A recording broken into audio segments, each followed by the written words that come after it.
예, 오늘 설교 제목이 말씀 안에 길이 있습니다 라는 것입니다. 받으신 주보 앞에 보시면 앞면, 전면에 보시면 2019년 우리의 믿음 해서 거기 보면 뭐라고 적혀 있어요?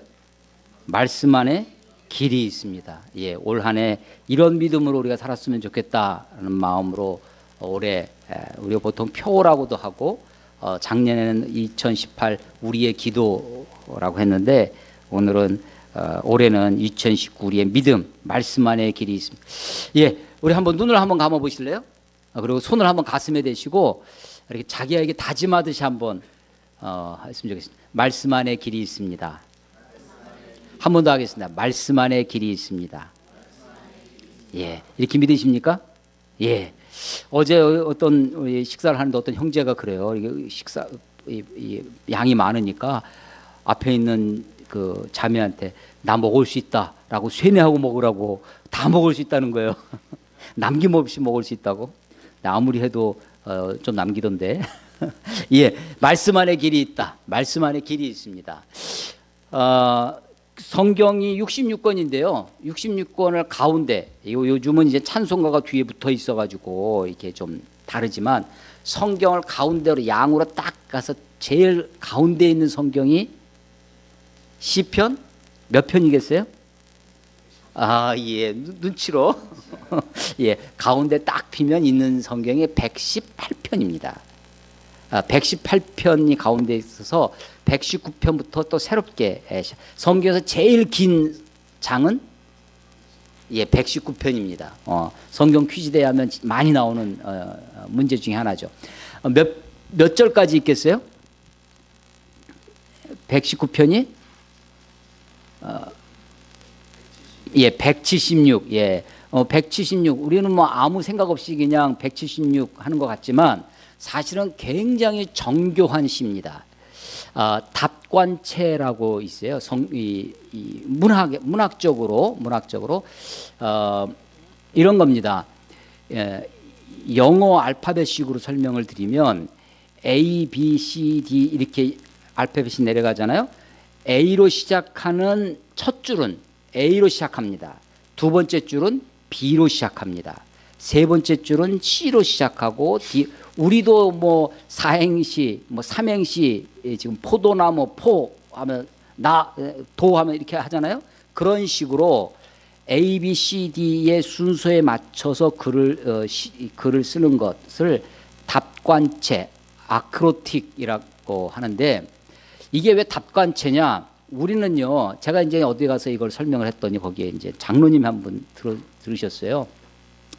분당에 있는 큰 교회 장로님입니다. 이분이 교회 가서 대표 기도를 하는데 기도문을 써갔습니다. 써가서 하는데 기억, 거룩하신 하나님 아버지, 니은, 나라를 위하여 기도하옵나니 하면서 기억, 니은, 디귿, 리을, 미음, 비읍, 히읗까지 14개의 닷소리에 따라서 이거를 기도문을 14문장을 만들어 가서 기도를 올렸다고 그래요. 대표 기도를 교회에서. 물론 한 1000여 명이 모이는 큰 교회였는데 아무도 모르죠. 물론 누구만 알겠어요? 자기만 알죠. 자기만 기억, 니은, 디귿, 리을로 시작하는 14개의 문장을 잘 맞춰서 가서 기도를 하는데 그게 자기가 어떻게 하냐면 자기 기쁨, 자기 만족일 수 있는데 다음번에 만났는데 저한테 그 얘기를 하는 거예요. 지난번에 이렇게 대표 기도 때 제가 이렇게 기도했노라고 하는 겁니다. 그러면서 아주 뿌듯해 합니다. 뭐 성도들은 아무도 모르지만 자기만 그렇게 하는 거예요. 그런데 기억, 니은, 디귿, 리을은요, 기억은 거룩하다 이런 것도 있지만 뭐 가나안 이런 것도 있고 갈릴리도 있고 많이 있잖아요. 이게 답관체입니다. 답관체인데 답은 밟는다는 거예요. 답사 할 때 밟을 답자입니다. 관은 관은요, 이 관은 머리에 쓰는 갓 있죠. 갓관체, 관혼상제 할 때 머리에 쓰는 관. 그러니까 답 두 채가 아니에요. 머리를 밟는 것이 아니라 머리에 쓰는 관을 밟는 거예요. 그러니까 우리 포도나무 사행시를 써라 하면 포자를 그대로 써야 되죠. 그런데 A, B, C, D 하면 이 기역, 니은, 디귿을 이해하면 기역이 들어간 여러 글자가 있잖아요. 히브리 영어는 A, B, C하고 자음과 모음이 완전히 떨어져 있어요. 그러니까 이제 A면 A로, B면 B로 그냥 시작되는데 히브리어는요 모음과 자음이 있습니다. 밑에 막 점 찍고 막 이렇게 하는 모음이 있어요. 그러니까 히브리어에도 A에 시작되는 게 알렙, 베텔, 김멜, 달레 이렇게 A, B, C, D 좀 비슷하죠. 알렙, 베트, 김멜 이렇게 시작되는데 이 히브리어에 시작되는 것에 여러 음가가 붙을 수 있습니다. 그래서 히브리어는 22개예요. 닷소리가 22개를 가지고 차례대로 A로 시작하는 문장 쭉 쓰고 B로 시작하는 문장 쭉 쓰고 통째로 포도나무 할 때 포가 아니라 피읍 뒤에 뭐가 붙을지 모르지만 그렇게 그래서 답 두 채가 아니라 머리를 밟는 것이 아니라 답관체입니다. 답관체. 그런데 이것을 아주 완벽하게 답관체를 쓴 것이 예레미야 애가예요. 예레미야 애가는 5장으로 되어 있습니다. 1장, 2장, 3장, 4장, 5장이 있는데 1, 2, 4, 5 이 네 편은 다 22절, 22절로 끝나요. 그러니까 히브리어 알파벳 22개로 시작되는 것이 그대로 정확하게 됩니다. 가운데 있는 3장만 66절이에요. 왜 66절이겠어요? A로 시작하는 게 몇 절이야? 3절씩 되어 있는 거죠. 3배로 늘어난 겁니다. 그런데 이 119편은 왜 이렇게 길어졌느냐? 22의 알파벳을 한 알파벳에서다가 8절씩 썼어요. 오늘 주보에 보시면 8절 다음에 제가 줄 간격을 하나 더 뒀는데 8절 단위로 딱딱 떨어집니다. 그래서 8 곱하기 22, 22개라면 176. 이인집사님 맞으시죠? 네. 예. 그래서 이게 8절씩 22개의 덩어리로 되어 있습니다. 정확하게 A, B, C, D 순서로 되어 있어요. 답관체 시가 시편에 9편이 있습니다. 이 119편 말고도 9절, 10절, 25절, 34절, 37절, 111절, 114절, 119절, 145절 모두 9개인데 이 중에 어떤 거는 10절로 끝나고 어떤 거는 40절로 끝나고 어떤 거는 22절로 딱딱 끝나는 것이 있는데 22절로 끝나는 것이 몇 개 안 돼요. 25편, 34편이 22절로 정확하게 22절로 답관체로 되어 있어요. 나머지는 불완전한 답관체입니다. A, B, C를 써야 되는데 C가 잘 생각이 안 나. 그랬는지 어쩌는지 모르지만 하여간 건너뛰는 거예요.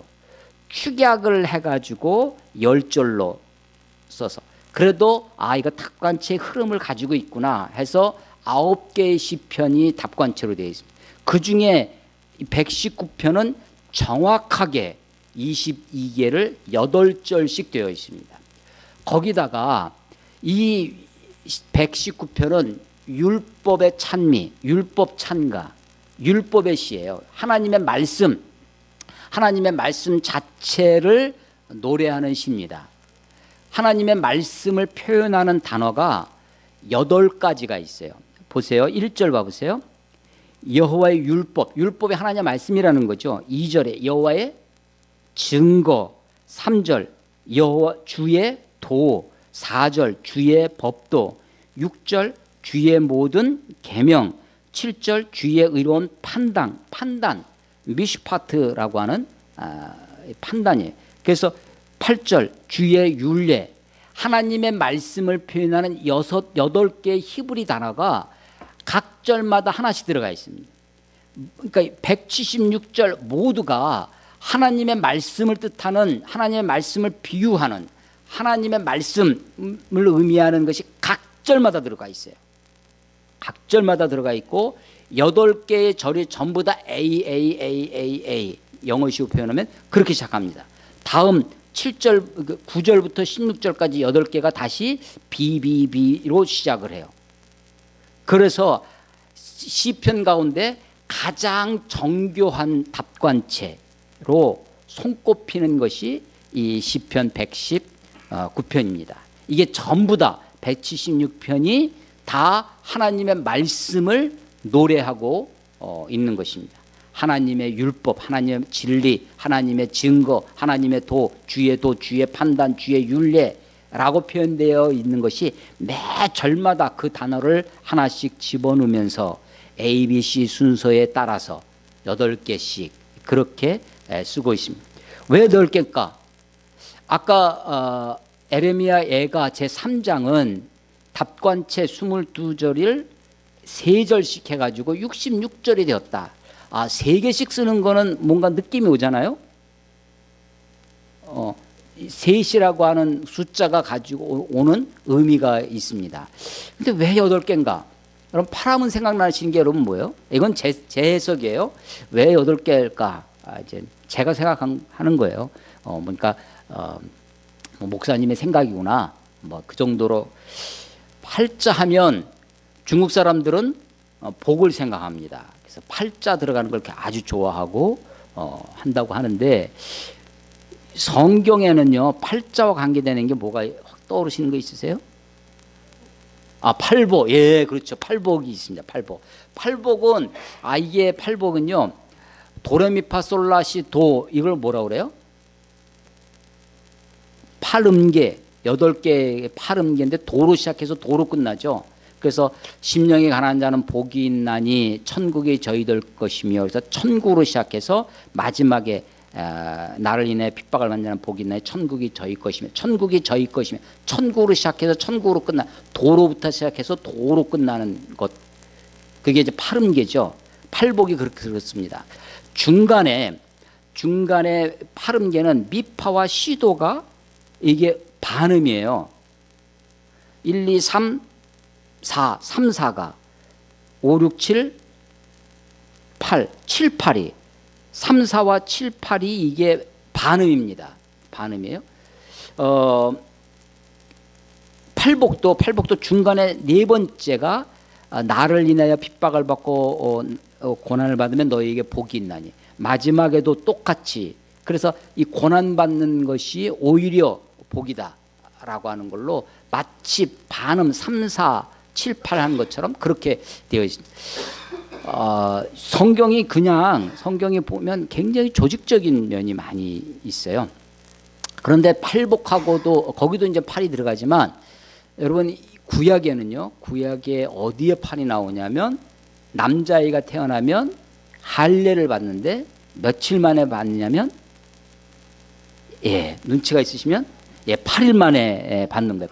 왜 8이 될까? 여러분 유대인들은요 목숨처럼 지키는 게 안식일입니다. 7일 7째 날면 안식일이에요. 안식일은 아무것도 안 해요. 아무것도 안 하는데 할례 아기가 태어나는 거는 요일 가려서 태어납니까? 아니잖아요.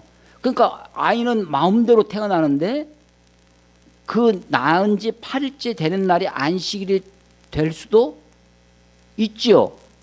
그래도 할례는 행합니다. 할례는 안식일에도 할례는 행해요. 그러니까 할례를 그만큼 소중하게 생각했는데 할례가 왜 8일이냐? 이것도 뭐 제 의견입니다. 제 의견, 제 생각이에요. 제 추측, 짐작에 왜 8일일까? 지금 팔자라는 것 때문에 그런 겁니다. 1, 2, 3, 4, 5, 6, 7 한 주간이 7일입니다. 하나님이 천지를 6일 동안 창조하시고 7째 날 안식하셨습니다. 그리고 8째 날부터 그러니까 사람은 6째 날 만드셨는데 7째 날 안식 더불어 그냥 창조되자마자 맞이한 게 뭐냐면 안식이에요. 7째 날 그리고 8째 날부터 비로소 인간의 역사가 시작됩니다. 그래서 사람이 태어나요. 아이가 태어나면 7일이 지나고 8일째부터가 실제로 인간의 역사가 되어집니다. 그래서 제 생각에는 이 아이 그때 할례를 행하는 거죠. 육체 일부를 잘라서 생명을 걸고 이 아이의 생명이 하나님께 있습니다라는 고백을, 하나님의 언약의 백성으로 고백을 하는 할례, 생명을 드리는, 생명을 고백하는, 그래서 이 생명이 시작되는 것을 8일째 했다라고 하는 거죠. 물론 율법의 8일에 하라고 이렇게 명령하시기도 이제 하셨습니다. 시편 119편이 답관체로 22개의 히브리 알파벳을 따라서, 근데 한 알파벳에 8개의 문장으로 정확하게 되어져 있다라고 하는 것입니다. 이 시를 누가 썼을까? 시편 성경에 보면 주로 표제어가 다윗이 뭐 할 때 뭐 이렇게 붙어 있는데 표제가 없어요. 그래서 사람들이 이 시편 119편을 이것을 추측을 합니다. 누가 썼는지 정확히 알지 못합니다. 우리가 뭐 얼뜻 생각하면 시편하면 다윗의 시라고도 생각할 수 있지만, 많은 학자들이 생각하고 있는 것은 이 시는 에스라의 시다라고 얘기를 합니다. 에스라가 누구죠? 에스라서도 있어요. 에스라의 이름으로 기록된. 에스라는 남왕국 유다가 망하고 포로로 잡혀갔다가 돌아올 때 포로로 잡혀갈 때도 한꺼번에 간 것이 아니라 3번에 걸쳐서 1차, 2차, 3차 걸쳐서 포로로 잡혀가는데, 돌아올 때도 한꺼번에 돌아온 것이 아니라 1차, 2차, 3차에 걸쳐서 돌아왔다. 1차 지도자가 돌아올 때 복귀의 지도자가 스룹바벨이었다. 이 스룹바벨은 무너진 성전을 재건한 사람이었다. 두 번째 2차 복귀의 지도자가 누구였냐면 바로 에스라입니다. 에스라가 했던 것은 율법을 재건하는 것이었다. 세 번째 지도자가 느헤미야다. 그는 성벽, 예루살렘 성벽을 재건한 지도자였다. 이 에스라가 구약 성경 39권을 이게 하나님의 책이다, 흩어져 있던 하나님의 책들을 모아서, 이 모으는 과정을 뭐라고 한다고요? 피아노인가 바이올린인가 아주 유명한 정경화의 과정. 히브리 성경, 구약 성경을 정경화했던 구약 성경의 아버지, 율법의 아버지라고도 합니다. 그 사람이 누구냐면 에스라입니다. 에스라가 성경을 모았어요. 이게 구약 성경 39권, 이것이 하나님의 책이다라고 이제 했던 사람이 에스라입니다. 에스라가 포로기 70년을 마치고 돌아오는 이스라엘 백성들을 복귀했던 그 복귀의 지도자예요. 이 사람의 마음속에 뭐가 가득 차일까요? 여러분, 올해가 2019년입니다. 2019년인데 아마도 올해도 소위 역사 전쟁이 있을 것으로 예견합니다. 지금으로부터 100년 전 1919년 1919 1919년 100년 전에 3.1운동이 있었습니다. 3.1운동을 촉발하게 됐던 원인 중에 하나가 사실은 고종 황제의 승하, 고종이 죽었습니다. 동경에서 28 독립선언, 유학생들의 독립투쟁도 있고, 또 민족 자결주의라고 하는 미국의 윌슨 대통령이 그런 것도 있고 해서 그것이 촉발이 돼서 3.1운동이 일어났는데, 3.1운동을 기점으로 해서 상해 임시정부가 세워집니다. 이 임시정부를 물론 우리 헌법 전문에도 3.1운동 정신을 계승한다고 하는 것이 헌법에 나와 있죠. 나와 있고, 또 우리 지금 문재인 대통령이 작년까지만 해도 건국 100년을 준비하자, 이런 것들을 막 방명록에 쓰고 막 그랬어요. 그것은 뭘 염두에 두고 있는 거냐면 이 상해 임시정부를 염두에 두고 그것이 100년째 되는 그것을 건국으로 여기는 거죠. 그런데 우리가 알다시피 박근혜 정부 시절에 1948년도 우리 대한민국 정부가 수립된 것을 건국으로 따졌습니다. 그래서 건국절, 광복절을 건국절이라고 이야기를 하는 거죠. 그래서 사실 내년 우리 3일 그런데 올해 들었으면서 얼마 전부터 100주년 건국 100주년이란 말을 많이들 안 해요. 안 하고 그냥 임시정부 100주년 이렇게 이야기를 임시정부 100주년은 사실이죠. 팩트죠. 근데 그것을 건국으로 보느냐 안 하느냐는 것은 거기에 의미를 부여하는 작업인데 박근혜 정부 때는 소위 국정교과서 문제로 역사전쟁이 벌어졌는데 아마 문재인 정부 때는 이 건국절 논쟁으로 이 소위 이 사회의 주류가 보수와 진보와의 관계가 역사 논쟁으로 벌어질 것 같습니다. 이 얘기를 왜 하냐면 70년 동안 포로로 잡혀갔습니다. 거기에서 이스라엘 사람들을 데리고 돌아온 이 민족의 지도자죠. 에스라. 이 에스라의 마음속에 무엇이 차지하고 있을까? 그가 쏟아내는 말, 그가 지금 하려고 하는 것, 우리가 얼뜻 생각하면 나라가 망하게 된 이유가 뭘까? 우리가 왜 포로로 이렇게 잡혀갔느냐? 우리가 70년 동안 남의 땅에 끌려가서 이국 땅에서 당했던 수모, 거기서 있었던 비애. 그래서 아마 소위 그런 민족적인 그런 역사적인 것들이 그의 마음속에 오히려 가득 차서 이스라엘 민족을 향해서 그가 할 수 있는 일이 오히려 그런 속에서 민족적 정체성을 세우고 소위 역사 바로 세우기. 아마 역사 바로 세우기라는 이 화두는 군사정부가 무너지고 군사정부가 끝을 맺고 소위 문민정부가 들어섰던 김영삼 대통령 때부터 역사 바로 세우기 운동이 본격적으로 시작됩니다. 그래서 총독부 건물로 썼던 광화문 뒤에 있던 것들이 허물고 또 그런 과거사 청산을 하는 것들이 지금 본격적으로 드러나고 있죠.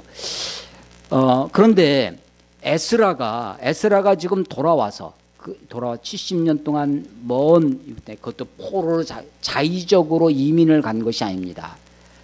잘 살아보기 위해서 간 것이 아니라 제국에 짓밟혀서 포로로 잡혀가서 에스라가 거기서 태어났는지 아니면 에스라도 끌려간 사람이었는지는 정확히 알 수는 없지만 아마도 제 생각에는 그 땅에서 에스라의 70년 나이로 봐서는 와서도 한참 활동을 하기 때문에 2차에 복귀한 그가 3차 느헤미야 복귀 시대까지 느헤미야와 더불어서 율법 운동을 하고 있는 걸로 봐서 거기에서 태어난 포로지에서 태어나서 들어온 사람이죠.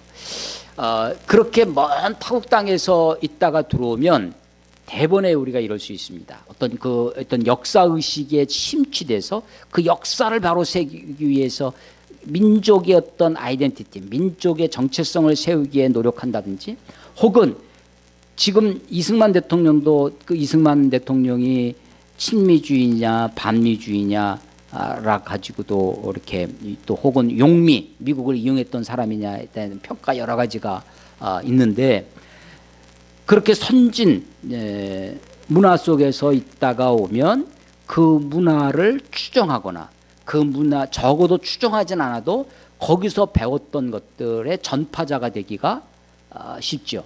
그래서 바벨론에 그 당시에 가장 번화했던 가장 강력했던 바벨론과 또 그 바벨론을 무찔렀던 페르시아 바사에서부터의 시대에 살던 에스라가 돌아와서 역사주의에 함몰하거나 혹은 선진 문화 우리를 소위 선진화해야 되겠다. 우리 이 낙후된 조국의 현실을 좀 개화해야 되겠다. 그때는 근대라는 단어가 없었지만 그렇게 뭔가 좀 개선하고 그런 운동을 할 것 같은데, 이 에스라가 했던 것은 에스라가 했던 것은 돌아와서 그가 우리가 왜 이렇게 나라가 망하고 포로로 잡혀가고 이런 삶을 살았는지 그 근본 뿌리가 어디 있었느냐? 하나님을 잃어버리고 하나님을 잊어버리고 그래서 그 하나님을 찾고 하나님을 구하는 일에 집중하고 있었다. 그의 본질이 우리 역사의 본질이 어디 있느냐? 좌나 우나 진보나 보수나 어떤 이념이나 이데올로기 있는 것이 아니라 하나님 말씀 진리이신 그분께 우리가 좀 더 천착하지 못했기 때문이었다. 그래서 그가 돌아와서 율법 운동을 벌입니다. 그래서 그것이 역사에 뿌리 내리게 되는데 그것이 회당이라는 것입니다.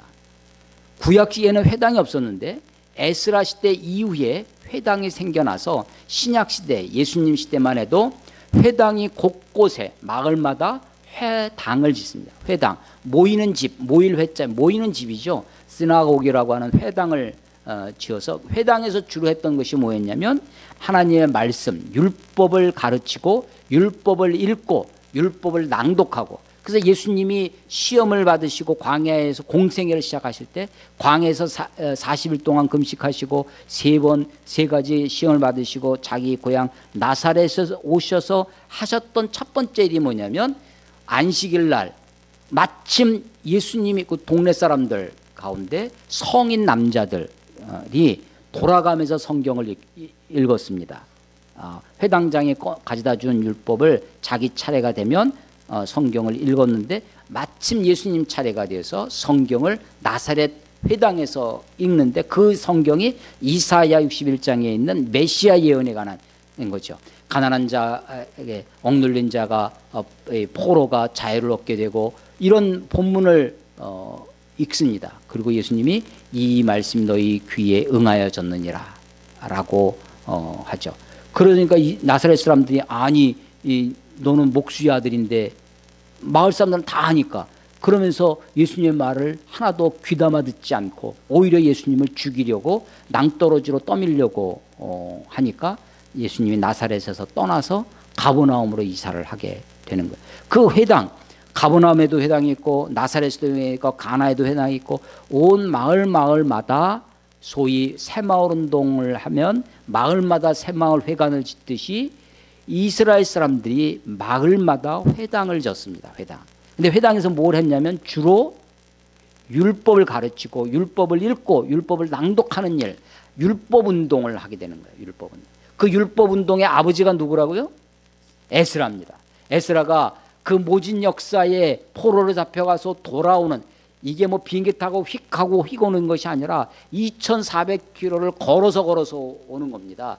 자기가 거기서 수십 년 동안 아버지 때부터 그 포로로 잡혀서 남의 나라 땅에서 어떻게 해가지고 뿌리 내리고 살려고 하는데 돌아가라 하니까 다시 돌아와서 오는데 좋은 곳으로 발전된 곳으로 아니라 지금 아마 우리는 역이민도 많이 있습니다. 대한민국 지금은 해외 나갔던 사람들이 뭐 한국에 좋은 뭐 대기업에 취업한다든지 하면 와서 취업 와서 한국에 살려고 하는 사람도 많고 한국 대학으로 자녀를 보내는 사람들도 많이 있어요. 소위 역이민이 벌어집니다. 왜냐하면 그만큼 우리 대한민국이 살기 좋은 나라로 그렇게 올라가 있기 때문이죠. 근데 70년대 60년대 한국을 떠난 사람들이 다시 돌아오느냐? 안 돌아오는 거죠. 돌아갈 생각이 없어요. 그러니까 자기 자녀들 2세 3세들한테 한국말 못하게 하고 영어로만 이야기하게 하고 미국식 발음으로 해야 된다고 해서 한국말도 다 잊어버리고 그러고 살아가기가 쉬웠습니다. 근데 히브리인들이 이 에스라가 포로로 잡혀갔습니다. 돌아와요. 돌아오는데 예루살렘이나 이스라엘이 재건되고 나라가 좋아져서 오는 것이 아닙니다. 여전히 척박한 땅, 여전히 황폐하고 여전히 무너져서 그래서 느헤미야 1장에 그 보면 그 벌써 1차 복귀, 2차 복귀가 되어졌음에도 불구하고 예루살렘의 소식을 들은 느헤미야가 자기 조국 예루살렘이 그렇게 황폐해졌다는 소리를 듣고 정말 눈물로 기도하는 것이 느헤미야 1장이거든요. 에스라가 돌아옵니다. 돌아와서 그의 마음을 사로잡고 그가 집중했던 것이 뭐냐면 하나님 말씀입니다. 율법으로 돌아가자라는 거예요. 하나님 말씀 앞에 돌아가자는 것입니다. 어떤 역사 뭐 그런 것에 돌아가는 것이 아닙니다. 역사는 다 이데올로기가 되기 쉽습니다. 역사를 어떻게 해석하느냐, 역사에 객관이 있느냐, 사실 쉽지 않습니다. 어렵습니다. 관점이 다 다를 수 있어요. 똑같은 사건을 보고도 다르게 증언합니다. 똑같은 이야기를 듣고도 딴 소리 합니다. 그래서 요즘 유행하는 단어가 팩트 체크 하지만 사실은 팩트를 체크해도 그 팩트에 대한 의미를 어떻게 부여하느냐는 것은 천지 차이가 되는 거예요. 그런데 이 에스라가 돌아와서 하는 일이 뭐냐면 하나님 말씀 율법에 집중하고 있다는 거죠. 왜 8절씩이나 썼을까? 이 답관체를 알파벳 하나마다 8절씩에서 176전의 이 긴, 여러분 매일 성경을 매일 아침마다 같이 이렇게 묵상을 하고 있는데 시편 119편을 아직도 하고 있잖아요. 이번 주 금요일까지 1월 1일부터 시편 119편을 묵상하는데 금요일까지 이거를 해야 됩니다.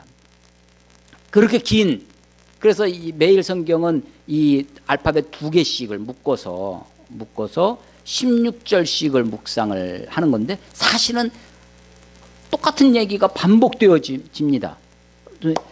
이 반복되어지는 이야기를 이렇게까지 에스라가 할 수밖에 없었던, 하나님 말씀에 이렇게 집중하고 있는 거죠. 이런 에스라의 마음을 가지고 이 시편 119편을 묵상하고 있습니다. 그런데 이 시편을 묵상하면서 오늘 설교의 제목도 그렇고 올해 2019년 우리의 믿음이라는 제목으로 제가 말씀 안에 길이 있습니다. 사실은요, 우리가 다 길을 가고 있는 사람이에요.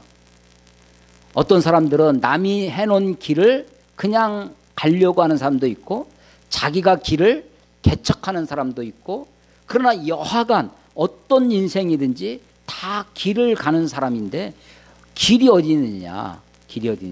말씀 안에 있다라고 하는 것입니다. 아니, 어떨 때는요, 저도 앞길이 어떻게 될런지 오리무중일 때도 있습니다. 그렇지만 우리의 현실은, 우리의 삶의 순간순간은 앞이 깜깜할 수도 있어요. 그러나 여러분, 그래서 제가 올해 우리의 믿음이라는 제목으로 말씀 안에 길이 있습니다 라고 하는 것입니다. 역사의 의미를 부여하고 어떤 문화적인 재건을 하고 이 에스라가 해야 할 일이 많이 있었을런지 모르지만 거기에 집중하지 아니하고 하나님 말씀에 집중했던 것처럼 우리가 한 해 동안 하나님 말씀에 집중해야 되겠다. 말씀 안에 길이 있습니다. 여러분, 모세의 제자, 모세의 후계자가 누구죠? 여호수아였습니다. 여호수아의 직업이 뭔가? 여호수아는 제일 먼저 뭐로 등장하냐면 군대 장관으로. 그래서 아말렉군이 쳐들어올 때 모세가 산에 올라가서 손들고 기도할 때 전방에 나가서 싸운 사람이 누구였냐면 여호수아입니다. 군대 장관이었습니다. 그래서 그때 두각을 나타낸 이 여호수아가 그 다음부터 했던 일은 뭐였냐면 모세 비서입니다. 모세를 따라다니는 겁니다. 모세가 시내산 올라갈 때 같이 따라갑니다. 모세의 또 그의 직업이 또 하나 있어요. 했던 일. 모세는, 이 여호수아는 스파이였습니다. 가나안에 12명의 정탐꾼 보낼 때 각 지파의 대표로 여호수아가 갔다 왔습니다. 그런 그가 모세의 그늘 밑에 모세 2인자처럼 있던 그가 모세가 죽고 나서 모세의 뒤를 이어서 2인자가 됩니다. 아니, 더 용맹한 사람, 갈렙과 같은 사람이 있었습니다. 믿음의 사람 갈렙이 있었지만 하나님은 여호수아를 그의 지도자로, 이스라엘의 지도자로 세웁니다. 여호수아가 그동안에는 모세를 따라가면 됐습니다. 모세를 따라가면 됐는데 앞에 모세가 하는 대로만 하면 되는 거였어요. 근데 앞에 모세를 따라가는데 모세가 없어졌어요. 그 다음부터는 어떻게 해야 되느냐? 여호수아가 앞에 보고 있던, 우리 삼성이 세계적인 기업이 됐다고 하는데 삼성의 모토 중에 하나가 발빠른 2인자거든요. 앞에 누군가 있어요. 애플이라든지 뭐 이런 세계적인 기업체가 있으면 열심히 쫓아가는 거죠. 근데 그것이 스티브 잡스가 죽고 나서 쫓아갈 게 없어졌을 때 이 방향을 어떻게 하느냐는 거죠. 이게 어려운 거죠. 발빠른 2인자 정책 뭐 이런 것이 있었습니다. 그런데 지금 모세가 없어진 자리에 여호수아가 어떻게 하느냐, 그 모세의 자리에 여호수아가 봐야 할 그 자리에 있어야 될 것이 뭐냐면 그게 율법이라고 하는 것입니다. 그래서 여호수아 1장에 하나님이 여호수아에게 격려합니다. 두려워하지 마라, 겁내지 마라, 내가 너와 함께함이니라 라고 하면서 두려워하지 말고 이 율법책을 주야로 묵상하여 그 가운데 기록한 대로 다 지켜 행하라. 그래야만 내 길이 평탄하게 될 것이라 내가 형통하리라. 형통, 번영한다는 겁니다. 성공한다는 거죠. 여호수아에게 자기가 바라봤던 모세가 없어진 그 자리에 율법, 하나님의 말씀을 놓고 말씀을 보고 가는 것입니다. 그래서 이 율법을 좌로나 우로나 치우치지 않고 그 율법을 곧바로 따라가라는 것입니다. 말씀을 묵상하고 말씀을 주야로 내 입에서 떠나지 않게 하고 그것을 마음에 새기고 그것을 묵상하는 자에게 그에게 형통케 하겠다라고 하는 것입니다. 오늘 119편 쭉 읽었는데요. 1절에 보면 1절 끝에 복이 있으며 2절 끝에 복이 있도다 이렇게 끝납니다. 우리말은 주어 동사 목적어 이렇게 순서가 달라서 복이 있으며 복이 있느니라 이게 뒤에 있어요. 끝에 가 있어요.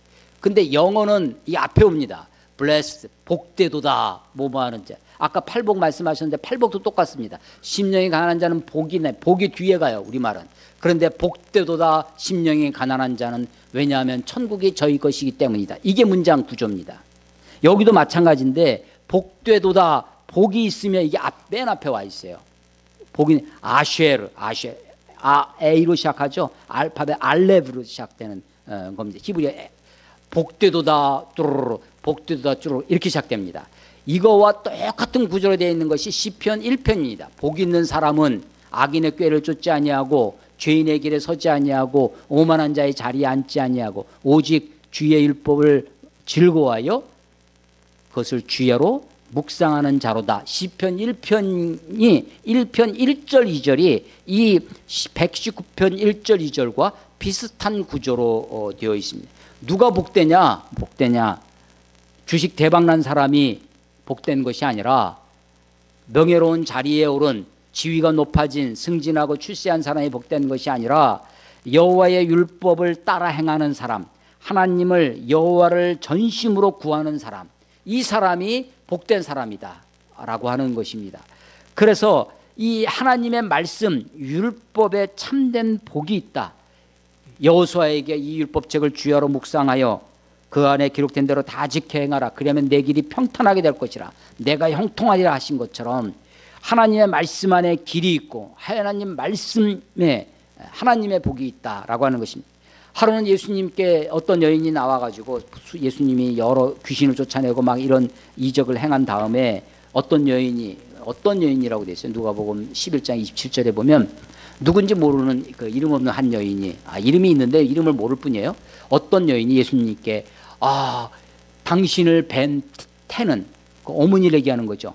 당신을 뵌 태는 복이 있나이다 라고 얘기를 해요. 그랬더니 예수님이 하시는 11장 28절에 예수께서 이르시되 오히려 그렇게 자기를 뵌 어머니 마리아가 복되다 이게 아니라 오히려 하나님의 말씀을 듣고 지키는 자가 복이 있느니라 라고 말씀합니다.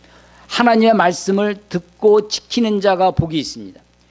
요한계시록 1장 3절에 보면 이 예언의 책을 듣는 자와 읽는 자와 그 가운데 기록한 대로 지켜 행하는 자가 복이 있나니. 요한계시록은 마지막 때의 심판에 관한 책 같습니다. 그래서 무섭고 아주 두려운 내용의 책 같아요. 그런데 요한계시록에 보면 7가지 복을 얘기합니다. 장례식에 가서 많이 듣는 이야기, 주 안에서 죽는 자가 복되도다 라고 하는 것뿐만 아니라 자기의 죄를 가리운 자가, 부끄러움을 가린 자가 복이 있나니. 그 중에 하나 첫 번째 요한계시록이 우리가 가르치는 첫 번째 복이 뭐냐? 이 예언의 책을, 이 하나님의 말씀을 읽는 자와 듣는 자와 그 가운데 기록한 대로 지켜 행하는 자가 복이 있다라고 하는 것입니다. 하나님의 말씀을 지키는 자에게 복이 있습니다. 말씀 안에 길이 있다는 것입니다. 시편 1편이 복이 있도다, 아쉐르, blessed, 복이 있도다 이렇게 시작된다고 그랬어요. 시편을 두 조각을 내면, 둘로 나누면 가운데 118편이 있고 118편까지 앞덩어리라고 생각하면 119편부터가 뒷덩어리입니다. 성경의 절반에 해당돼 119편의 첫 마디가 뭐냐면 복입니다. 그래서 시편이 복의 찬가처럼 여겨지는데, 시편 1편 복 있는 사람은 하면 복의 찬가 같아요. 그런데 사실은 복의 찬가가 아니라 율법 찬가입니다. 119편도 마찬가지입니다. 복으로 시작되지만 이 책은 119편은 율법 찬가입니다. 하나님의 말씀 앞에 하나님의 말씀을 지켜 행하는 자가, 그래서 이 119편 176절이 8개의 덩어리로 매 단어마다 하나님의 말씀을 뜻하는 율법, 율례, 주의 판단, 주의 도, 주의 법도, 주의 증거가 매 절마다 들어있다고 했는데, 매 절마다 들어있는 것이 있어요. 또 하나, 그것이 뭐냐면 그 율법을 지키다, 그 율법을 행하다, 지키고 행하는 것입니다. 자, 1절에 보면 행위가 온전하여 여호와의 율법을 따라 행하는 자, 2절에 주의 여호와의 증거를 지키고, 3절에 주의 도를 행하는도다, 4절에 주께서 명령하사 주의 법들을 잘 지키게 내 길을 굳게 정하사 주의 율례를 지키게, 6절에 주의 계명에 주의할 때, 7절에 주의 의로운 판단을 배울 때, 8절에 주의 율례를 지키오리니. 자, 무슨 얘기냐? 하나님의 말씀을 단지 내가 머리로만 이해하고 내가 머리로 아는 것에 멈추는 것이 아니라 하나님의 말씀을 내가 지켜 행하는 것, 그곳에 초점이 있다라고 하는 것입니다. 우리가 신앙하는 방법, 우리가 믿음 생활하는 여러 가지 방법이 있습니다. 아주 강력한 방법이 있어요. 신앙을 아주 강력하게 이끌어가는 것이 있는데, 그게 뭐냐면 체험입니다. 체험. 하다못해 방언이라도 하면 사람이 달라집니다. 병인 고침을 받았다? 사람이 달라져요. 체험이 있으면요, 정말 신앙이 불이 붙기 시작합니다. 강력해요. 그런데 여러분, 어떤 체험도 그 믿음이, 그 체험이 가져다 준 믿음이 바른 믿음, 바른 신앙이라는 것을 담보해 주지 않습니다. 체험은 우리들의 믿음에 불을 붙일 수 있을런지 모르지만, 에너지를 줄 수 있지만 우리를 올바른 방향으로 이끌지 못합니다. 하나님의 말씀이 더딘 것 같아도 하나님의 말씀이 우리의 신앙의 유일한 근거입니다. 하나님의 말씀이 우리가 바라봐야 할 유일한 표대입니다. 하나님의 말씀. 물론 성경 읽기가 쉽지 않고 성경을 다 알 수도 없습니다. 성경을 가르치고 설교를 하는 저도 성경을 다 알지 못해요. 그러나 열심히 주의 말씀을. 그런데 여러분, 이 말씀은 놀라운, 신학자들도 성경을 연구하지만 정말 시골 아무것도 읽자 무식한 할머니들도 이 성경을 읽고 아멘할 수 있습니다. 이 성경은 그런 학자들이 가지고 있는 전유물이 아니라 우리 모든 성도들이 먹어야 할 하나님의 양식입니다. 그래서 이 말씀이 우리 마음에 심겨져서 씨앗으로 우리들에게 뿌려집니다. 마음밭에. 그 말씀을 마음에 두는 사람이 되어야 할 것입니다. 11절에 내가 주께 범죄하지 아니하래요 주의 말씀을 내 마음에 두었나이다. 그 말씀을 내 마음에 두어서 이 말씀의 씨앗이 우리 가운데 역사하시도록 힘써야 할 것입니다. 한 해를 시작하는 첫 주일에 특별히 아침마다 묵상을 119편을 하면서 정말 우리 마음속에 하나님의 말씀이 좌정하시고 말씀이 우리 가운데 우리의 생각과 우리의 마음을 다스리도록 우리의 삶을 이 말씀 앞에 내려놓아야 되겠다. 말씀 안에 길이 있습니다. 말씀 안에 하나님이 우리에게 주시고자 하는 참된 축복이 우리 가운데 있습니다. 물론 말씀도 율법주의자처럼 바리새인이나 서기관들처럼 말씀을 위선의 도구로 사용할 수도 있습니다.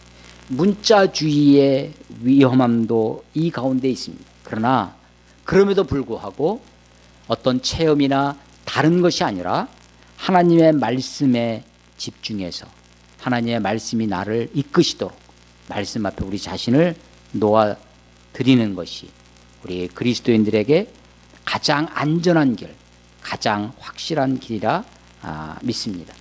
말씀 안에 길이 있습니다. 2019년 우리의 믿음이라고 제가 제목을 붙여놨는데 첫 주일을 맞아서 다시 한번 우리 사랑하는 성도들이 주의 말씀을 읽고 그것이 무슨 뜻인가 깊이 생각하고 묵상하고 읊조리고 말씀을 따라 살아가는 하나님의 사람들 다 되시기를 주의 이름으로 축복합니다. 기도하겠습니다. 하나님 아버지의 은혜를 감사합니다.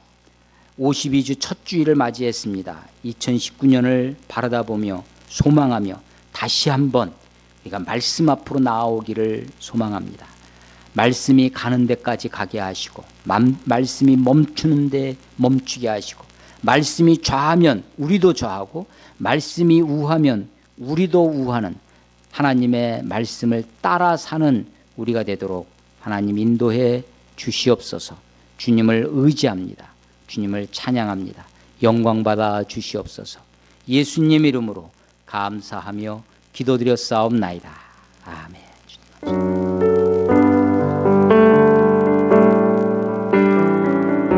주님 말씀하시면 주님 말씀하시면 내가 나아가리다.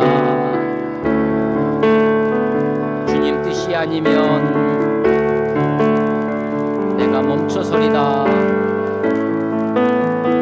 나의 가고 서는 것 주님 뜻에 있으니 오 주님